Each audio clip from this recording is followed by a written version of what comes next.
အဖြူရောင်တက္ကရာဇလန်းတွဲတဲ့ကထူးစော်ကားအစီတန့်ဖြစ်ယနေ့ကွယ်လွန်ပရိုကြီးမီဒီယာပရိသတ်များမင်္ဂလာပါ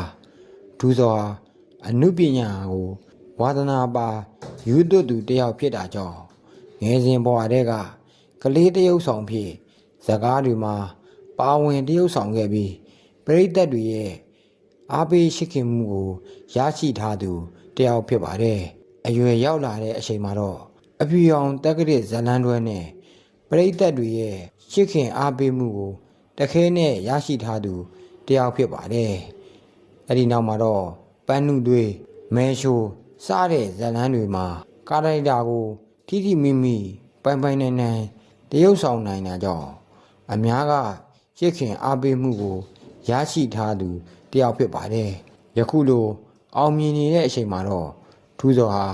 ကားအစီတန့်ဖြစ်ယနေ့ကွယ်လွန်သွားပြီဖြစ်ကြောင်းကိုသူ့ရဲ့အပေးကနေတရားဝင်ပြောပြလာခဲ့တာဖြစ်ပါတယ်သူရဲ့လုပ်ဖော်ကိုင်ဘက်အနုပညာရှင်တွေကပါစိတ်မကောင်းဖြစ်ကြောင်းတင်လာခဲ့တာကြောင့်ထူးစော်ဆုံးသွားပြီဆိုတဲ့တဲ့ဟာအမှန်ငယ်ဖြစ်ကြောင်းအတီးပြီးတော့ရခဲ့ပါပြီယခုလိုငယ်ငယ်ရွယ်နဲ့အောင်မြင်နေတဲ့အချိန်မှာ